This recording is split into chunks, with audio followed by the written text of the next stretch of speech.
Faizan. Warm good evening to everyone. Welcome to the Q2 FY22 earnings call of Engineers India. The management today is being represented by Ms. Pratika Shukla, CMD and Additional Charge Director Finance, Mr. Suvendu Padu, Company Secretary, Mr. R.P. Batra, Group General Manager, F&A and IR, Mr. Vinay Kalia, Chief General Manager, M&BD and IR. Over to you, ma'am, for your initial remarks, post which we'll open up the floor for Q&A. So, thank you so much, and good evening to all who have joined us in the Q2 earnings call. The company, in the interim of the last board meeting, which was held on the 12th of August, till this board meeting, 360th board meeting held on 11th of November, has been active and has secured some major orders for the PMC and EPCM jobs for the CPCL's 9 million ton Kaveri Basin refinery. And there has been activity on the LNG front as well for our businesses, wherein we have expansion planned for the Petronet LNG, for which we will be working, as well as we will be engaged with them in terms of other business prospects for the company. The company also, in the projects that are being executed, has progressed very well in the HMEL polymer addition project, which is one of the world's largest. It is 1.2 million ton cracker, which is going in very good stead in terms of both the physical progress and the time we will take for commissioning that.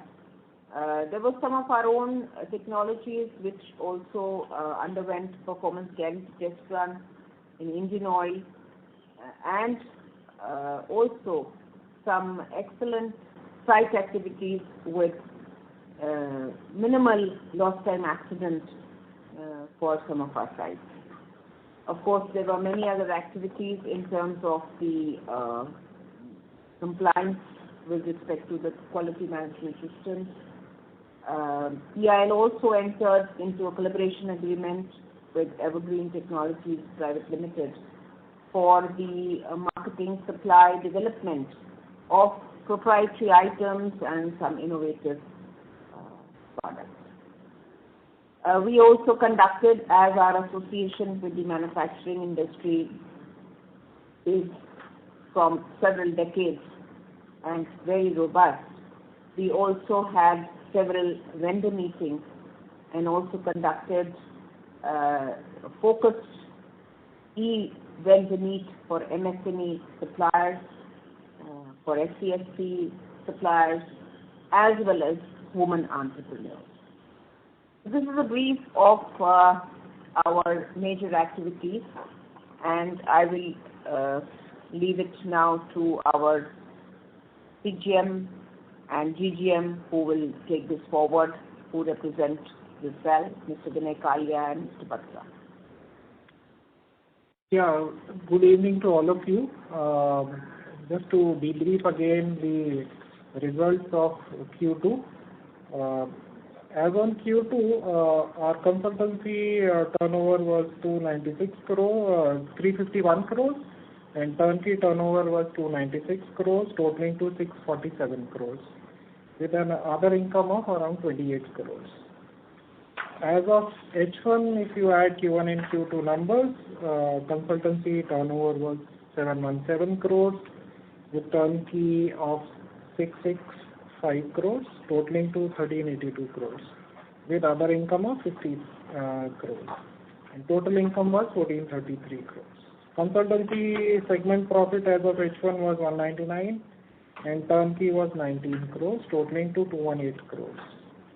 As CNMD ma'am has already clarified, we have secured a major order from Kaveri Basin Refinery, and we have secured some design and licensing orders from NRL. We have secured a pipeline order from BPCL, and going forward, we are looking forward to major expansions in Indian oil PSU projects, which we will be targeting in 21-22 and 22-23. As far as the total business secured is concerned, we have secured a business of 1450 crores as of 30th September, and we wish to improve upon these numbers by the end of this year to meet our MOU targets.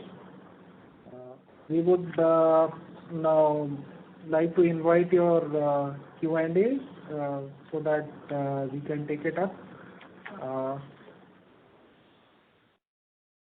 Thank you very much. We will now begin the question and answer session. Anyone who wishes to ask a question may press star and 1 on their touchtone telephone. If you wish to remove yourself from the question queue, you may press star and 2. Participants are requested to use handsets while asking a question. Ladies and gentlemen, we will wait for a moment while the question queue assembles. Reminder to the participants, anyone who wishes to ask a question may press star and 1 at this time.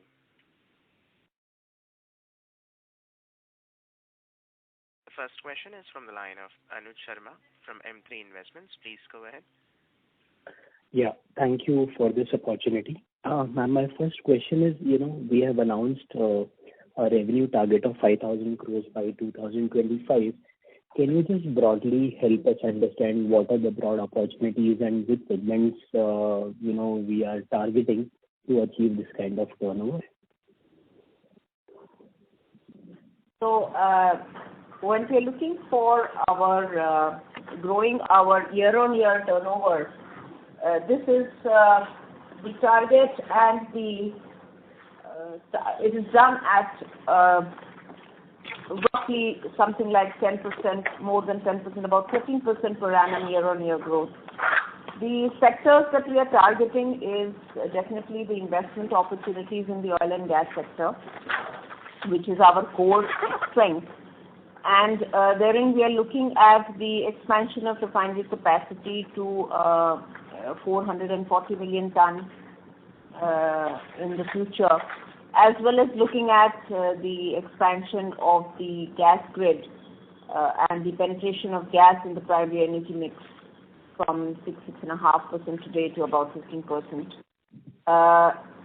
The challenges today in the country are that we need a lot of petrochemical, and that's something which we are focusing in a variety of projects, variety of clients, not just in the commodity polymers, but also in the niche petrochemicals, one of which we have already completed, which is BPCL's Kochi refinery propylene derivative project. So that has given us an edge and given EIL the experience and a strong base to go into these areas. So these are the projects that we are talking. It would be probably a little premature to share exactly which are the ones and how we are strategizing to target these projects. That's one. The second part which we are looking is into the stronger presence in the sector of infrastructure where there is a lot of investment. The more important thing today is the transformation of the company to looking into greener technologies, looking into green hydrogen, looking into being there when the energy transition is happening. So we have already some clients who we are working for in terms of the biofuels. You are aware that we are working for the bamboo refinery in Assam for Numaligarh refineries. We have also secured a DFR, a feasibility, which is a step towards the project from NTPC, again looking at the biomass. This is again a diversification in the area as well as client base. We are also looking into other sectors which are neighboring sectors, complementary sectors, and as and when they mature, I think we would share with you as to how these business opportunities mature. Our focus in terms of internationalization is still strong, and we have a reasonably sized setup at Abu Dhabi, and the focus is to kind of strengthen it and try to expand our own business base there, which helps us in getting more international business. That's the main thing in broad detail. One is expanding our horizon, looking at more diversified areas, expanding geographies. There are certain projects which we have detailed out. I think time will be able to share once they mature and look at that target of 5K25. Thanks, ma'am. That's useful. Just one quantitative number. Of this 5,000 crore, how much would be coming from oil and gas segments, and how much we think could come from non-oil and gas? Just a broad number based on whatever we see visibility in the next 2-3 years. Now, it's as you are quite aware, it's like a very, very difficult number, difficult answer to give you a value for it. We will be doing our best and endeavoring to expand the non-oil and gas. But considering the fact that India is dependent on a significant amount of imports of oil, and we import almost 85% of our crude oil, it's very difficult. You probably will end up in the Caribbean if we are able to predict. So I don't think that's a possibility for us. But the point is that we as a company want to be in the newer areas so that we continue to be relevant in the emerging sector, continue to have the competency and capability and the experience to be there when the industry needs it. Needless to say, some of these sunshine sectors may not stand alone on their own in terms of their returns when you compare it to the conventional sector of oil and gas. So only time will tell how the policies emerge, how the market dynamics prevail, how the technology component in terms of all this, how the cost curve moves for them, how it is adopted and integrated in the oil and gas sector as well beyond the development. It's like that, but we want to be there when the transition is happening so fast. So we are enabling ourselves to be there in the diversified sectors, and our teams are doing a fairly good job in terms of both scouting for projects as well as implementing them. All right, ma'am. Thanks. I'll come back for later questions. Thanks. Thank you. Participants, to ask a question, you may press star and 1.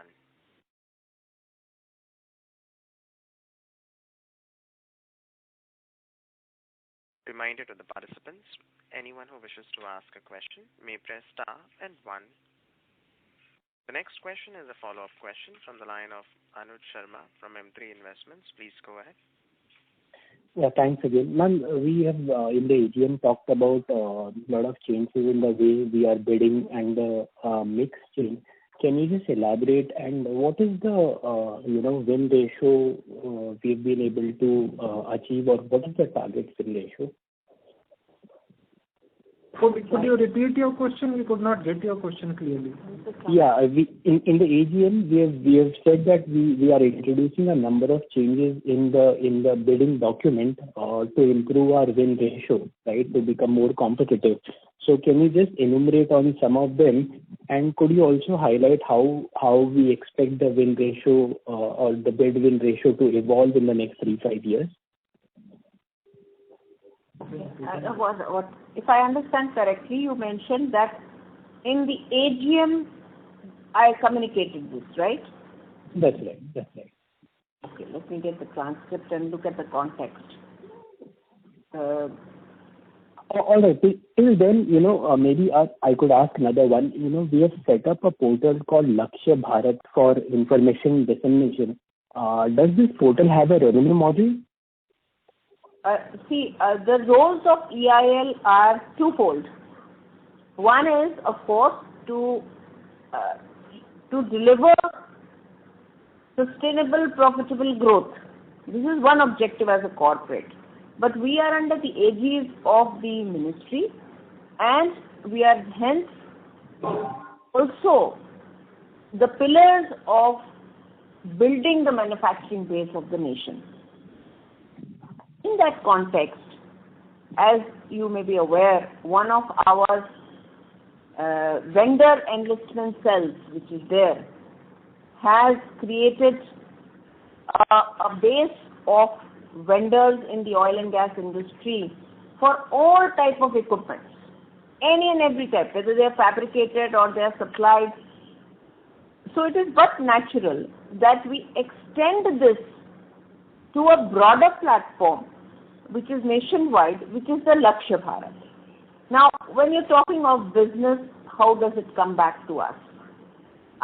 We look at it in two ways. One is we get much more indigenization, and if I recollect the numbers correctly, there are not less than 15 Indian vendors that we have added in various categories, in wherever there were components which were imported by international players within a span of 1.5 years.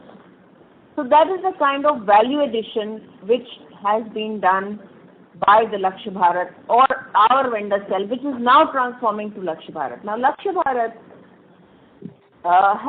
therefore that brings, what does that do? That brings in competitiveness into the industry. So the business or the efficiency which we execute our job, if there is a lot of competition, then it is an ease for us to get competitive with. So it is easy for us to execute jobs. If we have more Indian suppliers, we are better complying to the guidelines of public procurement and the GFR guidelines. So it indirectly assists us to make our execution of projects simpler with more competition. So if you say it's a direct benefit, probably the answer is a little indirect, or would I say it's a consequential benefit to EIL. All right. And ma'am, on the bidding strategy evolution. Yes. So again, there are two parts to this. One is the strategy for bidding, and the second part is the operations and execution of that. Successfully one bid. The strategy which we are following in bidding is, as I shared with you earlier, we are not restricting our focus to just the oil and gas. And that is the one most important thing. So we are reaching out to every other sector in a very focused manner to see where all our core competencies and our related competencies can add value and garner business for EIL.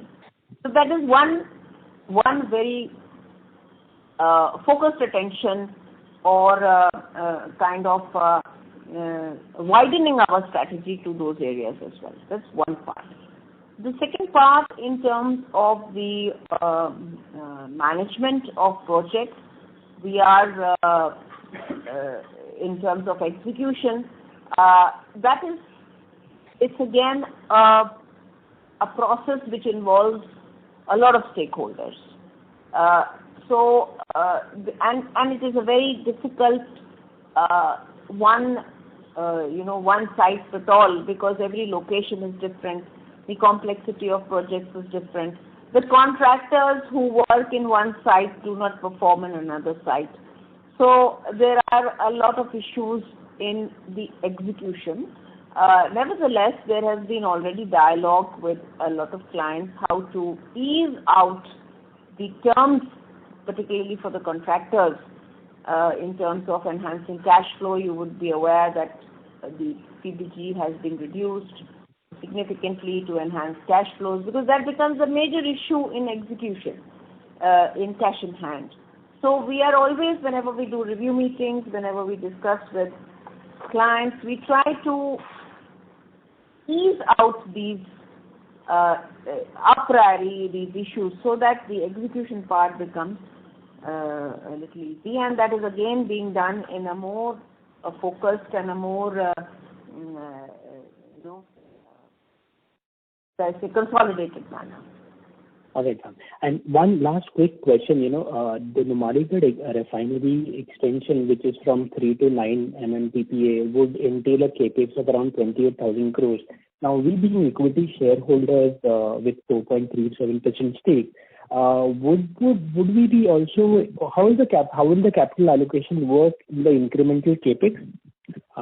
That will be helpful. Thanks. Okay. It will be in the same proportion, so our stake will continue to be retained. It will not be diluted in any way. It will be retained, because for making, number one, we are guided by the, it has to, essentially, let's just put it short, it will remain the same, even when we go to expansion. All right, ma'am. Thanks for that. Thank you. Thank you. Reminder to the participants, anyone who wishes to ask a question may press star and 1. The next question is from the line of Bhumika Nair from DAM Capital Advisors Limited. Please go ahead. Yes, good evening, ma'am. Just wanted to understand our order intake pipeline. We've had a fairly healthy order intake in the first half of about close to 1,500 crores. What are we looking at in the second half and, in the next 2 to 3 years, if you can talk about the pipeline, both from hydrocarbons, also in terms of, the non-hydrocarbon space that you spoke about? So what there is a target that we have to meet as per the MOU that we signed with the ministry, and as per that we have what's the exact? 300, but internally. All right. So we are looking at something close to 1,800 is our target, and let's hope we do better than that. We are trying our best. Right. And is it possible to get some more, color in terms of what are the likely orders which would come through in the next 12, 18, 24 months? Which areas, Yes, sir. Bhumika, we are into competitive bidding on a number of projects. The visibility of projects which are coming up in the industry. Since they are on competitive basis, we would not be able to declare immediately. No matter whenever we get those projects, we will definitely share the data, as we have been doing through press and media and through stock exchange. But definitely we have kept these targets considering the projects that are going on and we are bidding. And hopefully we can do better. Right. The second aspect of the question is related to, you spoke about the fact that, we'll try and look at some non-hydrocarbon space as well, whether it be infra and water, etc. Now, as we diversify into these segments, how will the margin profile, move? Because typically these, hydrocarbon in our consultancy segment, we have anywhere margins between 25 to 30%. But would it be possible to continue getting these kind of margins in the non-hydrocarbon space, the infra, etc.? And how will you balance that out? There are two. The decision making for entering the sector is not subject to the confirmation of a margin of 20%. So let me put it this way. The essence of entering a new sector is that if we do not, as a company, we remain without the experience of that new sector. So, it is a strategic decision many times, and it is again case-to-case basis one has to look. There is no one rule for how we bid. It depends. If we are having core expertise there, then you are entitled to the margin. But if it's a strategic entry, then the entry is more important. So it is on a case-to-case basis which these calls have to be made, and however, to dent the bottom line is not the intent. So the intent is to maintain a robust bottom line. I think that is the way we will look at all the the newer areas and the newer projects that we will try to enter. Bhumika, to take the point forward, even in the current mix, you would have seen we have a number of projects of different sizes and capacity. The margin profile of each of these jobs would be different. So we have been trying to optimize both the top line and the bottom line for a sustainable growth. So the idea is to enter into new sectors, take strategic decisions also while entering, but in the long run, for sustainable growth, these new sectors will also give us reasonable top line and bottom line. So that's why we are trying to enter. Okay. So basically what you're saying is, even though the margins may be not comparable to the current levels, but incremental business will basically add to the incremental bottom line in that sense, and that is how we are trying to look at it. Not just in percentage terms, we have to see in the volume terms also. The EBITDA volume has to be improved upon. Yes, that's what I meant. Yeah. Okay. And lastly, just on the international side, the crude prices moving up, are we seeing, ordering activity or, capex cycle improving, and them trying to look at players like us especially? If you can just comment on how the international landscape is, any potential orders out there over the medium term? We are seeing a mix and match of both. You would have seen the impact of low crude oil prices and the impact of pandemic, and also the new energy mix which is coming up, the concern for the environment and the new green technologies which are being taken up, EVs being introduced in most of the countries. So even Middle East countries have become more conscious. So they are also very selective in their expansion projects. But yes, with the improvement in prices, they are going ahead with some of their projects, but they are also rationalizing their capex and costs. So we are seeing a mix and match of both.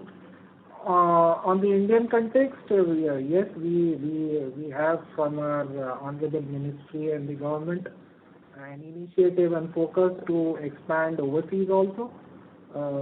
Not just EIL, our vendors and contractors as well, and to bring in more forex. So we are also trying to do that. We'll try to expand our international operations. Currently also you are seeing that we have a good mix in international and consulting.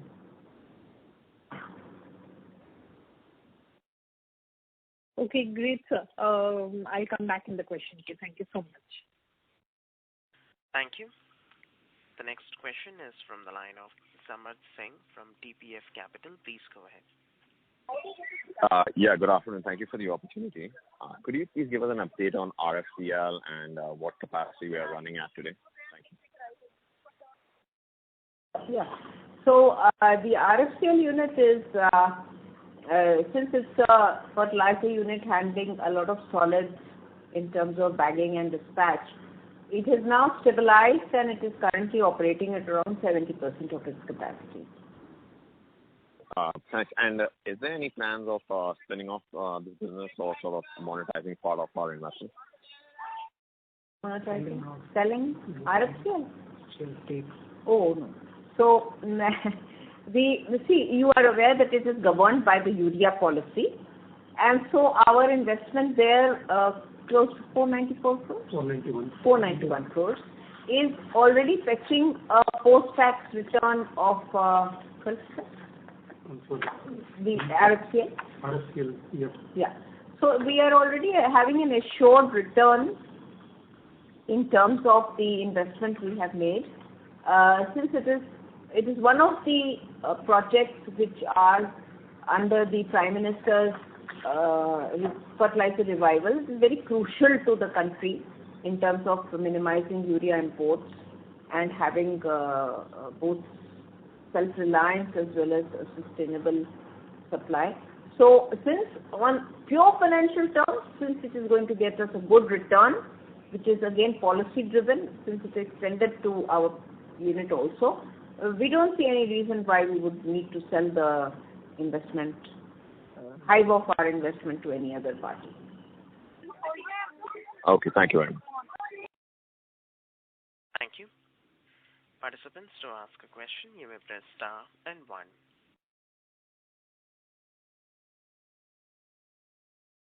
Reminder to the participants, anyone who wishes to ask a question may press star and 1.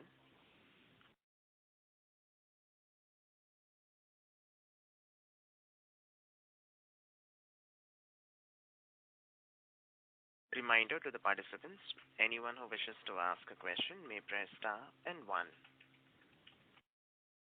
As there are no further questions from the participants, I would now like to hand the conference over to Ms. Bhumika Nair for closing comments.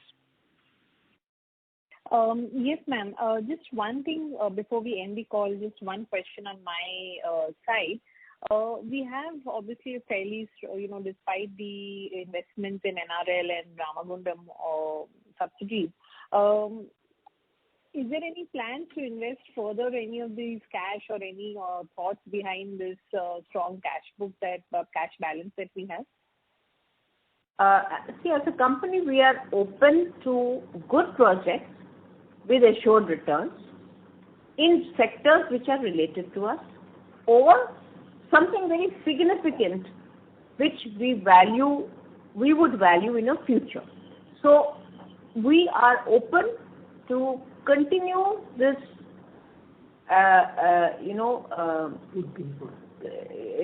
continue to invest in promising projects.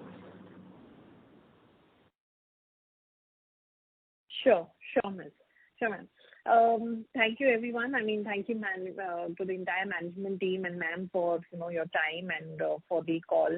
Really appreciate giving us an opportunity to host you, and wishing the entire team all the very best. Thank you. Thank you so much. Thank you. Thank you.